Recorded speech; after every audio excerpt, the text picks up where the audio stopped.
Good afternoon, everyone. Welcome to another New Jersey Constitutional Republican virtual conversation. It's a great privilege today to have New Jersey Federal Senate Senator candidate Tricia Flanagan here with us today. Tricia, thank you for joining, and how are you today? I'm fine, thanks, JR. Thank you for having me on. It's always a great pleasure to have a conversation with you and your great listeners. Well, it's great to have you, and I'd like to start the program by saying that the New Jersey Constitutional Republicans are an equal opportunity provider for all candidates and representatives, regardless of who, what, or where they are. Our purpose is to educate and inform. Anyone is welcome to participate in a New Jersey Constitutional Republican virtual conversation, which is a new format for us and available to us all. So again, Trish, great to have you with us. Of course, Tricia, you're no stranger to the New Jersey Constitutional Republicans. You've been down and met with us several times over the last few years. And let's start the program by introducing yourself and telling the audience a little bit about yourself, especially your academic accomplishments and your accomplishments in the healthcare industry. Sure. I am in many ways an unexpected politician because I believe that our four founders envisioned a government of, by, and for the people. It's written into our founding documents. And the way we achieve that is by electing citizen candidates, the way it was originally envisioned, to get people from the private sector that go to Washington to enact legislation that they then have to go back and live the fruits thereof. And so my background isn't in politics. It's, I started my career as a biochemist, spent a lot of years behind the microscope in oncology. And then from there, I went into every nook and cranny of our pharmaceutical manufacturing and production equation. I learned about healthcare, where it really matters, at the intersection of where healthcare meets the patient. And I ended up working in policy. I'm one of the few people that's read that thick Obamacare document. And along the way, I saw how politics was not working for real average Americans. And that was really kind of my impetus for getting into the political arena. Felt my skill set was best matched with what we need to accomplish at the US Senate level. So I bring my time, my talent, my expertise. I come from a military family. I'm about faith, family, and flag. I knew I always wanted to serve my country. Didn't feel called to the military, but I feel that this is a way to give back to the country that I love. So the Constitution is near and dear to my heart as well. So I love these conversations. It's time we send US senators who have the Constitution at heart as well as the people. And I'm that representative. Well, that's great, Tricia. And you know, it's very important and one of the objectives of the New Jersey Constitutional Republicans. Of course, now we have the Delaware Constitutional Republicans. I'll be interviewing John Gentry, who's a Tennessee Constitutional Republican running for state Senate. So the constitutional movement is moving, and one of the important priorities is to hold our elected representatives to a higher bar. We need to have representatives who actually understand what the Constitution is, what it says, the principles of the Declaration of Independence, and not to be novices in representing the people. They need to fully understand the enumerated powers given each branch of the government. And I know that you're committed to learning those things, and you've been talking about those things throughout the couple of years you've been a candidate. And I want to discuss with you something we've talked about earlier, and that is the 17th Amendment. As constitutional Republicans, we believe that the 17th Amendment needs to be repealed. The 17th Amendment changed the way senators were chosen in Congress, and the senators were before the 17th Amendment were chosen by state legislatures to serve in Washington at the Senate, the United States Congress. Now, of course, they're chosen by direct vote, and this is one of the progressive amendments, if you will. And what it's done, Trish, it's basically given the epicenters of population in New Jersey, which would be Newark and Paterson and Jersey City. Basically, these cities are electing, and they've continued to elect Democrats for 50 years now or more. And what it's done is it's taken the ability of the other people who live outside the cities to be able to have a say in their representative government, especially in Washington at the senatorial level. It's these cities, it's the Newarks and the Jersey cities that continually elect the Melendezes and the Bookers.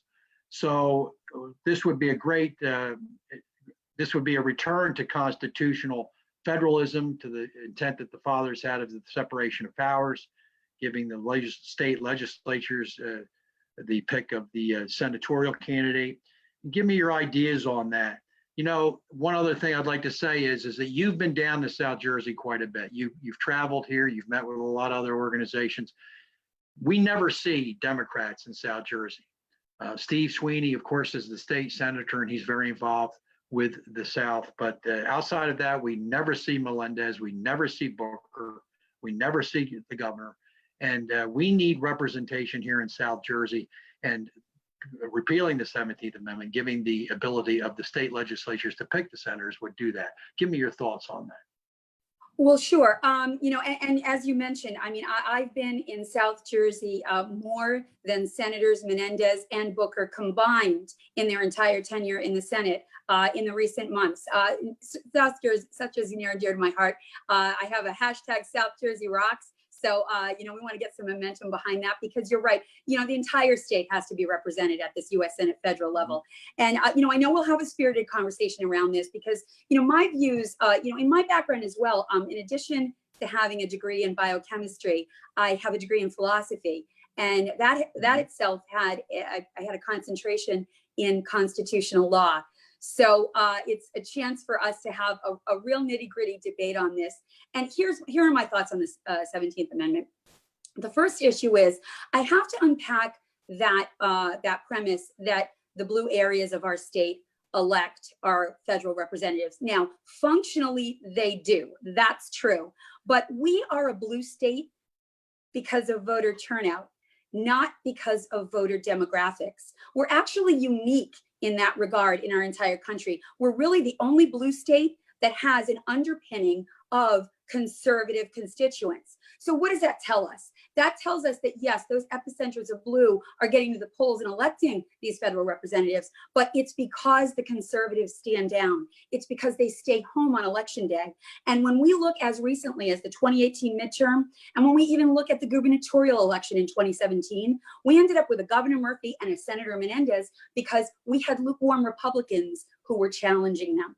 And what the majority of those 2.4 million conservatives, that outnumbers the Democrats by far when you add those with the tried and true Republicans. We're the 56% majority. So what happened?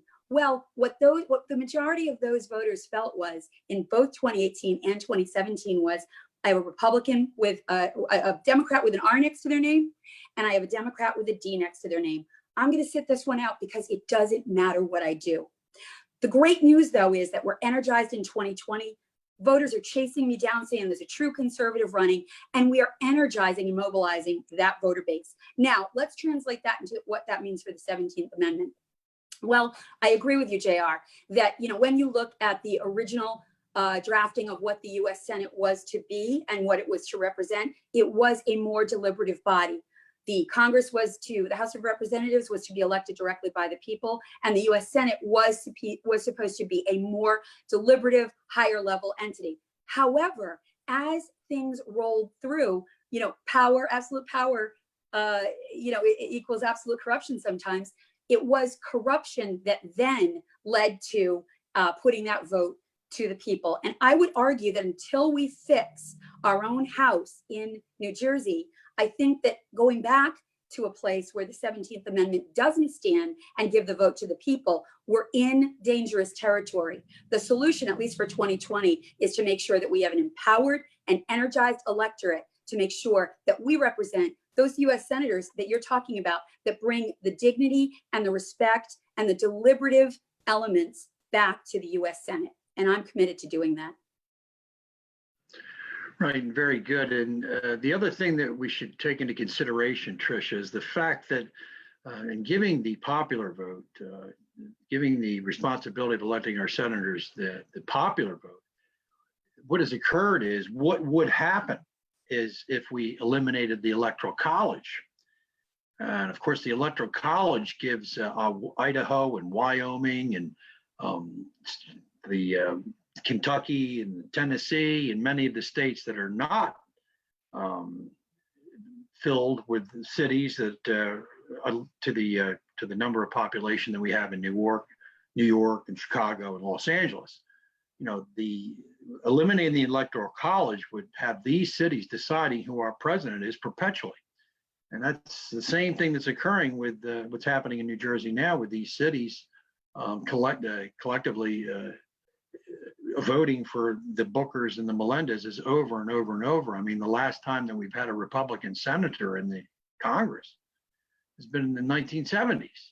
So this would give the Republican representatives the opportunity to choose our candidate. And of course, we would want Republicans choosing a representative as opposed to just the flat direct vote, which is going to perpetually vote Democrat. And the other thing that I'll say too, Tricia, is that I know that you believe in that there is a real conservative base in New Jersey, and I don't dispute that. But I think that what is important is that we reach out with the message of equal opportunity for all, which is an original Republican initial principle. And I believe that we need to focus on the 2.3 million registered independent voters, or as much as the Democrats. So the independent voters are really the key, and they're going to be the key for you beating Mr. Booker in November, getting through the primary successfully. So that's another thing that I think we need to consider, wouldn't you think? Oh, absolutely. That even Gallup recently showed that those independent voters in New Jersey skew conservative. And that's when you add that all together, we've got that 56% majority in the electorate. I agree with you that I'm certainly not for disbanding the Electoral College. I think that we have to get that fair representation because, again, going back to those numbers, there is a significant part of our state. In fact, it's the majority who are underrepresented and unrepresented in some of these federal seats. We've had 48 straight years of losses at the federal level as Republicans. We can change that tide first in 2020 by getting those voters out to the polls and then looking at how we re-engineer those mechanics to make sure that that disenfranchisement never happens again. Yes, and we're well aware of the fact that the Democrats traditionally, historically, have been very sectarian in their makeup, special interests, the public unions, certain entity groups. Whereas our Republican message needs to branch out to everyone, and especially reclaiming the middle class. We need to be the champions of the middle class again. As Republicans, we just can't be the party of the rich, the party of the white, and so forth. We need to be the party of the people. And that means that we want to support private enterprise and entrepreneurial investment and activity and opportunity, creating equal opportunity. And of course, the Bookers and the Melendezes, Tricia, they only talk to the people who've elected them. And we see this with Murphy and all the other Democrats. They basically just appeal to those who've elected them, and they forget about the minority, if you will, in our case in New Jersey. And I think it's important and I believe that you can take that message, as well as the other candidates can take that message to the people. The Republican Party is, again, the party of equal opportunity for all, indiscriminate. Well, I think that the electorate, people are thirsty for solutions in New Jersey because they've gone without them for so long with the Bookers and the Menendezes and the Murphys. What we can do is we can break that power liberal trifecta with sound solutions combined with return to constitutional principles. When we have that message that's clear, that's direct, and that makes the voters feel like we are actually working for them instead of against them, I think that's, we have a winning message. And the good news is that that's what we are about as the Republican Party, as the constitutional Republicans in New Jersey. We have those answers that are, first of all, my living economy plan is a plan that is going to get the lifeblood moving back in New Jersey, and we can lead the way for all America. That's going to be particularly important as we recover from this COVID-19 crisis. What better time to have a biochemist as your U.S. Senator because, when you look at the solutions that are going to be necessary to not only keep us safe, but make sure that our constitutional rights are not infringed upon any longer, which we've seen with King Murphy and his imposition of this entire lockdown, we can navigate through this reopening and make sure that businesses thrive, that people retain their rights. And my Living Economy plan brings manufacturing back to America. It brings medical manufacturing, first and foremost, back to this country. And when you look at, China's part of the problem, but let's look at our own president, who, when he was looking to get hydroxychloroquine in the United States, and I know that's a mixed bag, we can have a discussion about that in terms of treatment, but the reality was we needed hydroxychloroquine in the United States, and we didn't have it, and we couldn't make it. The tragedy is we had to go to India. Our president had to beg Prime Minister Modi for a life-saving medication. That should never happen. With my plan, we have medical manufacturing back in New Jersey. We were the hub once, we can be that again. And we have other engineering jobs and blue collar jobs like oil refinery. We're right and ready to be the nation's and the world's leader again. In my Living Economy plan, I push back on the Democrat notion that we need a living wage that's mandated, that's a growth killer. My Living Economy and gets the blood moving, and it gets our recovery back on track with 38 million unemployed American citizens. That's something we can't do without come this 2020 election. Right, Tricia, and you early on, you struck on a good point. And the fact is that really the greatest challenge to policymaking is distrust. The American people are famously distrustful of Congress, the Senate, and the House of Representatives, the approval ratings, which I don't always put too much stock in polls to begin with. But the fact is that most of the American people don't trust the people they're electing, and then the elected representatives aren't trusting the people either. So there's a real problem in that respect. And this translates also into party as well, Tricia. We have a situation in New Jersey and in the federal government where the leaders, if you will, of the party, there's a disconnect between them and the regular grassroots organizations, which you could consider the Constitutional Republicans. Of course, we have a very good relationship with the NJGOP hierarchy, and we take a great pride in that respect. But the fact is that there are a lot of people, there are a lot of unhappy and disenfranchised, if you will, Republicans out there who aren't happy with some of the candidates who've been representing these people in the elections. And now it's time to bring all elements together to work together at the same table to make the Republican Party a true party of diversity of ideals, not necessarily what they look like or what they sound like or where they're from, but rather the ideals that would get back to our tested and tried true principles of equal opportunity for all. And that's why it's so very important. And you've had to deal with this situation as a candidate in the primary process and meeting with organizations throughout the state and getting the county lines and so forth. There needs to be I believe there needs to be greater cooperation between those who are leading the party as well as those who are the Republicans, the regular Republicans who are out there in the field and living life and contributing to economy, wouldn't you say? Oh, well, absolutely. And that's that I've been for nearly 30 years. And I think that distrust that you're talking about is a fraction that has to be healed. When we are conservatives united, well, that's the win. That's not only how we get representation in Washington, but that's how we heal what has happened in this fractionation between the conservatives and the party leaders. I intend to be that bridge, and that's a successful road that we can travel down together. And the reason that matters is when you have the different counties that are 200 people in a room, if that, sometimes it's 15 people, making a decision that they want a candidate of their choosing that doesn't meet the standards of the people that are voting. You've got to disconnect right out of the gate.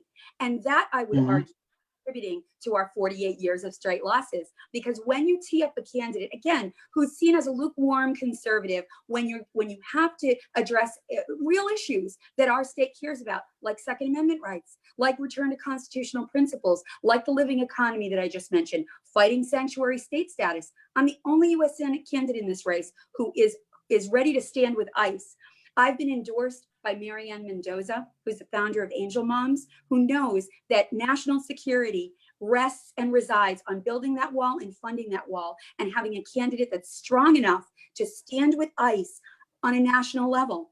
That's a win for New Jersey, but it's also a win for all America. And at that U.S. Senate level, that's critically important.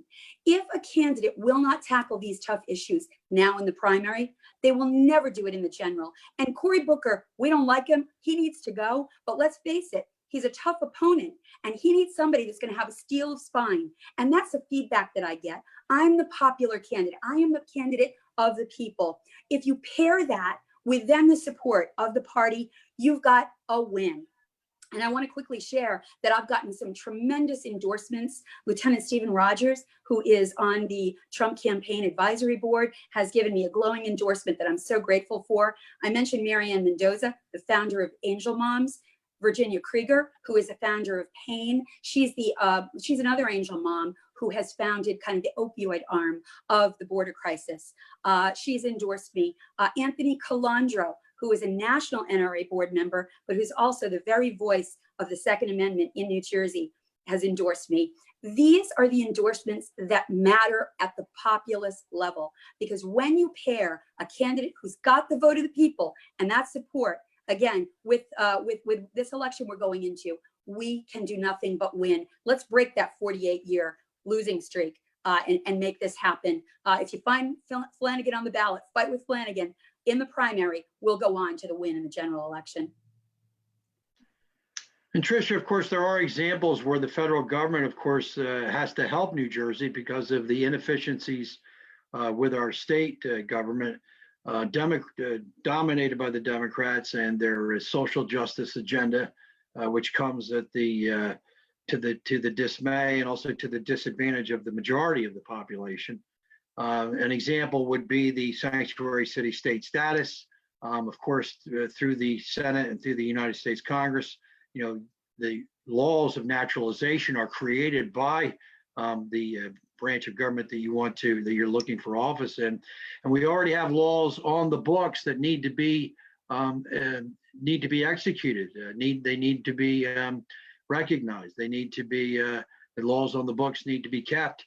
And if we were able to do that, and that would create a whole different situation as far as illegal immigration, of course, in the state, which some say is up to 500,000 or close to 750,000 illegal aliens. And of course, that goes against the people's right to be able to decide who they want to come and live in their neighborhoods, and the people who want to acclimate to American culture and keep the law and work hard and take care of their families and so forth, and not to be subsistent on social programs. But also the federal government has helped us recently, Tricia, with the stimulus in the respect that people have been told they can't go to work. They have to shut down their businesses. And the federal government has come through and tried to help out with stimulus. There's another example the federal government helps New Jersey. And of course, we had a great opportunity, as you and I talked about earlier, with the National Reciprocity Act, which unfortunately got shot down, which would have helped New Jersey firearm owners being able to carry their own firearms away from home and out of state and to be able to travel back and forth. So it's very important that people understand that the federal government, which is the office that you're seeking to in the United States Senate, does a lot for New Jersey, despite New Jersey's problems. And of course, recently, Tricia, New Jersey wants to go to the federal government to help them bail out the large expenditures and the debt that has occurred as a result of all of the different pension programs and so forth, and the deals that have been struck for many decades that have never had any fiscal solvency whatsoever, but yet the state is asking the federal government for help in that respect.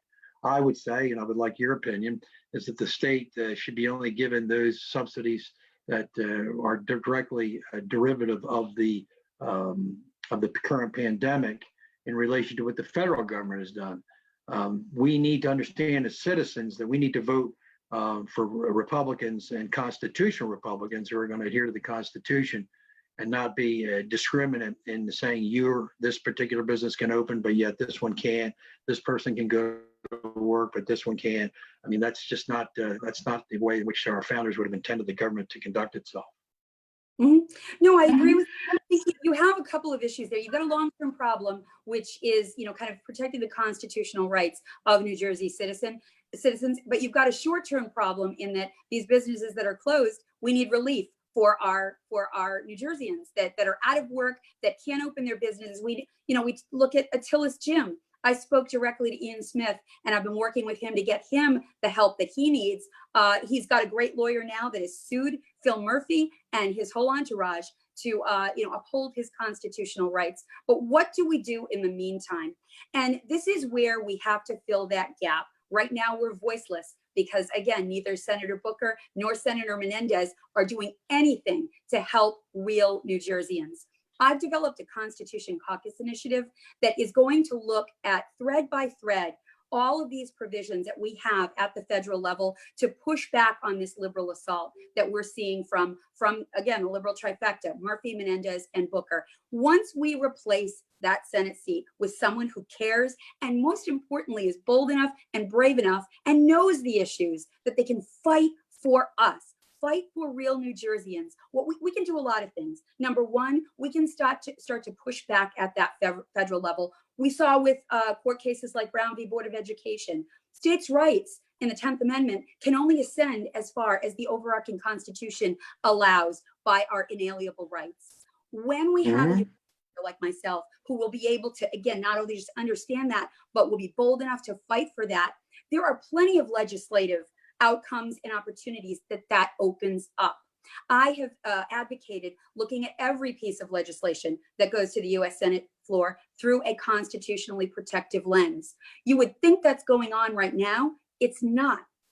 And when we do that, we have the might of the federal government to push back and get more for New Jersey. We can get more money in the budget process. We can get more for our rights to push back against these liberal assaults. When we go that route, there's a whole world that opens up for us. And I would argue we get back to that founding vision of what our US Senate was supposed to be.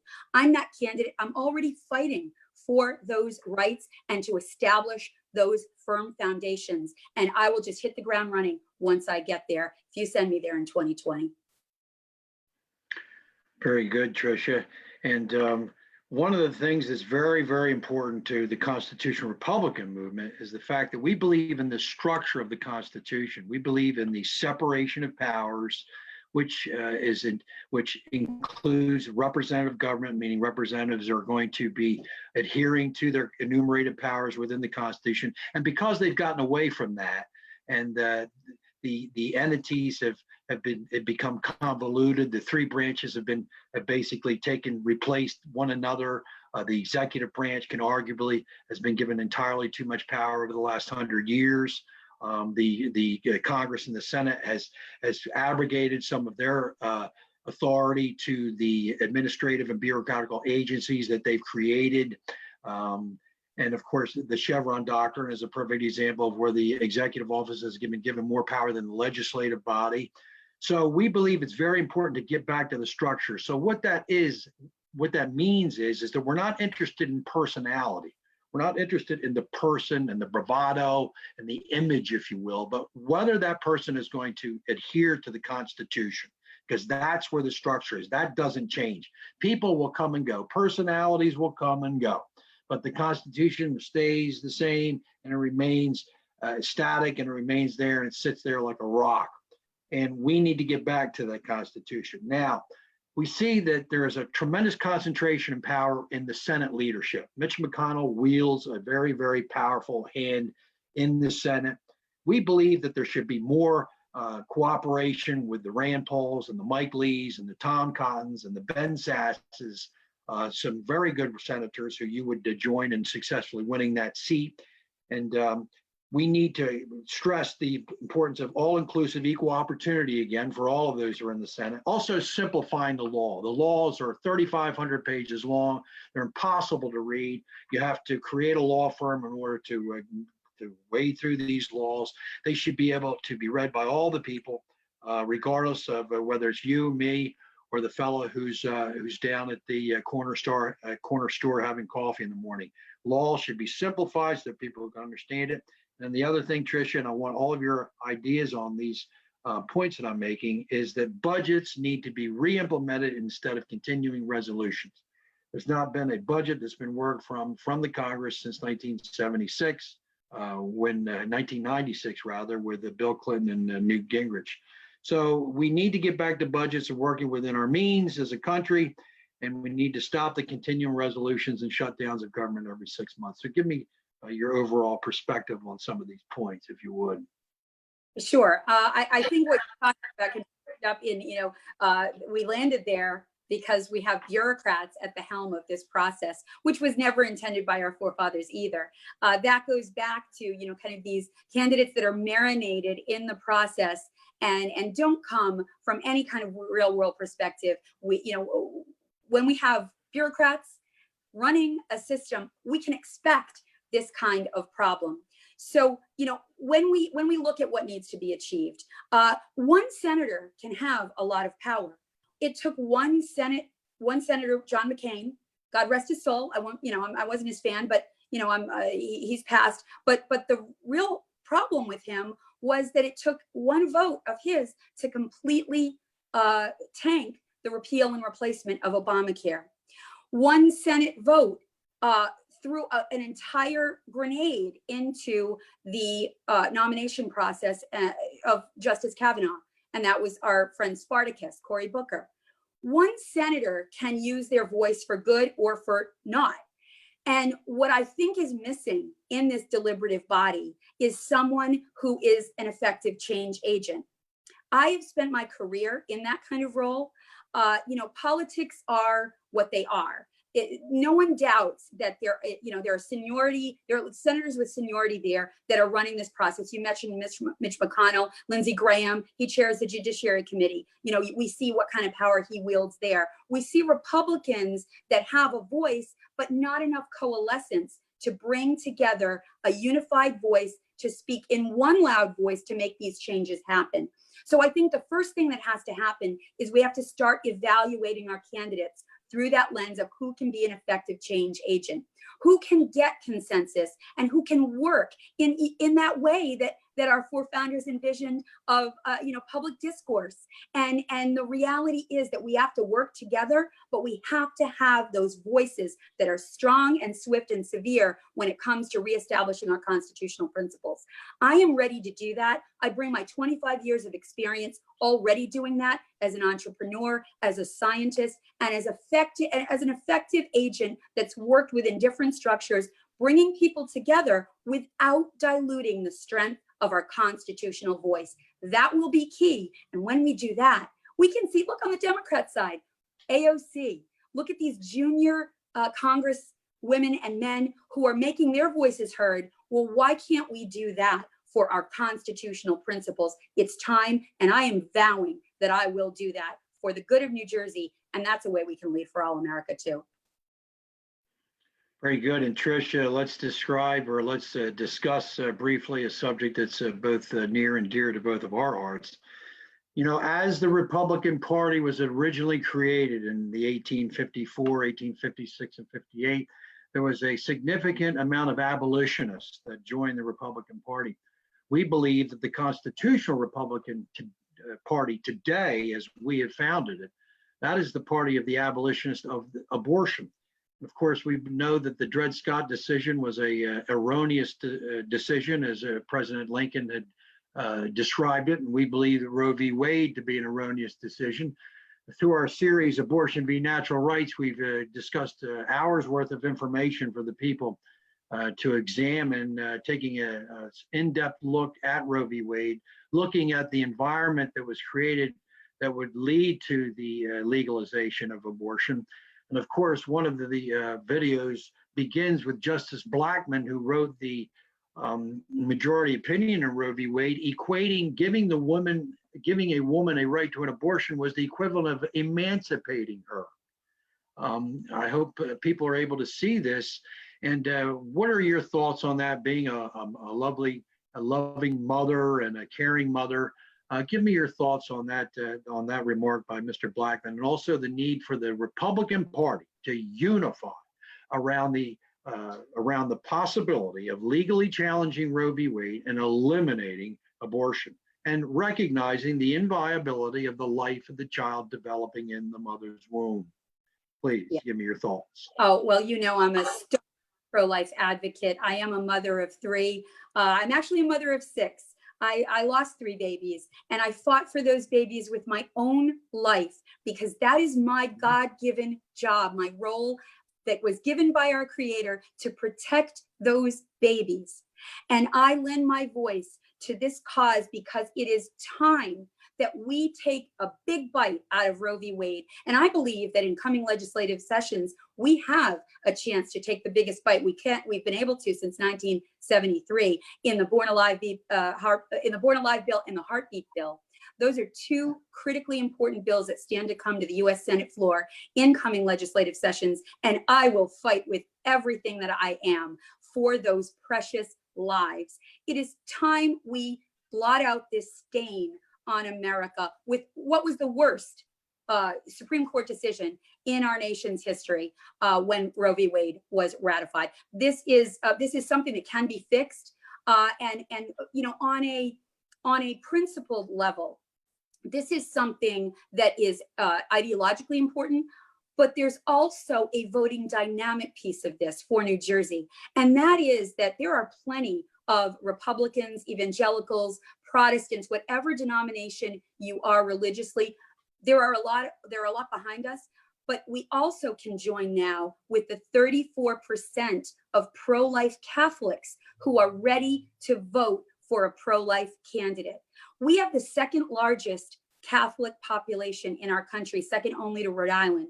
And I've been honored, it's one of the great honors of my life, to be endorsed by Bishop Rene Henry Gracida, who was dear friends with St. Pope John Paul II, and was also dear friends with Mother Angelica, who started the EWTN Catholic Network.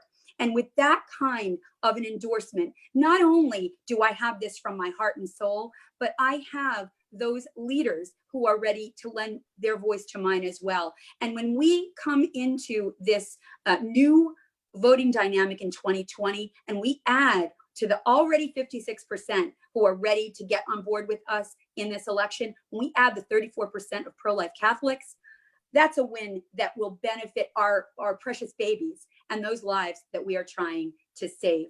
As a mother, as a U.S. Senate candidate, as a New Jerseyan, as a citizen of our country, I am imploring the voters to fight with Flanagan for our tiny lives. Nothing is more important than reversing this horrific, vicious decision. Very true, Tricia. And please, we only have a few moments left, but I'd like to give you an opportunity to discuss your concise plan for improving our health care. The Affordable Care Act, very expensive, anything but affordable. No one was able to keep their doctor. A lot of promises were made, but weren't kept. However, it did give the opportunity for others who were not insured to be given insurance. And it's been, it would seemingly be an impassable situation with the federal government, with our Congress, with the interventions of the president, who's made some constructive, eliminating the individual mandate, of course, which we would contend is in very many ways unconstitutional. But give us a little bit, a couple of minutes, and describe your healthcare program, because that really is one of your areas of expertise. Yes, thank you. It's very exciting to me to be able to put this on the table, because it's something that works for every patient, and most importantly, it gets government out of the healthcare equation. So this is something that I've been working on for over 2 years. It's my proposed American Healthcare Restoration Act. The reality is, in coming legislative sessions, Obamacare will in fact be repealed, and we have to replace it with something. So what I did was I completely dismantled the process because, like you said, we have to have people in our country, and it's only for citizens, I will add. This plan is for American citizens. It takes a bite out of what we're paying for illegal residents. So let's start there. But when we look at what we have to provide for people to feel like they have a sound and secure healthcare system, this is where we need to start. So my plan is it cuts premiums in about half for most patients. There is no pre-existing condition exemption. Everyone gets coverage. The way I do that is I leverage the fastest growing sector of our medical care community, and that's the concierge physician universe. So you actually get your own private doctor for as little as $450 per month. There's no deductible. So then when you package that with a catastrophic healthcare piece, and for some patients, they'll want a pharmacy benefit management piece, the total price is an average of about $500 to $600 per month. No deductible. That's it. So when you look at what people are paying now, $2,500 a month for Obamacare with a $15,000 deductible on top of that, I cut $24,000 to $36,000 of your healthcare expenses per year. Imagine what you could do with that extra money. Interestingly enough, your access to quality care and innovative treatment increases. And those are two different things. And that's been part of my plan for 2 years. Other competitors are starting to say that. That's been my plan since its outset. The reality for the patient is you get better coverage, better care, and access to treatment that you will actually need, all for a third to a half of the cost. That's what we need to replace Obamacare with, something that's truly affordable and that will really guarantee healthcare, American healthcare, restoration for all. Very good, Tricia, and we're winding down. So please tell the audience anything you'd like to tell them and why you're the best candidate to be chosen in the primary coming up. Sure, and thank you for that opportunity. Thank you for having me on your show, JR, and thank you to everyone listening. The reality is that I believe we are fighting for the heart and soul of New Jersey and for all America. We've reached a tipping point in this nation. We have to get back to those sound constitutional principles. And I hear Jerseyans every day. I was crisscrossing the state personally before the lockdown happened. Now I'm doing this digitally. I have an infrastructure that can reach over 30,000 people every day. And that's what I'm doing. I'm reaching out to the voters that I truly care about. I care about you because I'm one of you. I'm not a bureaucrat. I've spent 25 years developing sound solutions for real people. And that's what I bring to the table. And we have to fight like we've never fought before. We have to fight for everything we've talked about tonight. And if you fight with Flanagan, if you will find Flanagan on your ballot on July 7th in the GOP primary, you will get a candidate who will never stop fighting for you or the principles that we all hold near and dear. This is America. What America do we want after this election? If it's an America that gets back to sound constitutional principles, then I'm with you. I'm your partner all the way. And we have to get a candidate who will energize enough voters, every sector of the voting population that we've talked about. Democrats are ready to come over. We have every Republican vote. We have the independent votes, the swing vote. We can do this, New Jersey. And then we will take on Cory Booker, and Cory Booker will go, and we will have solutions.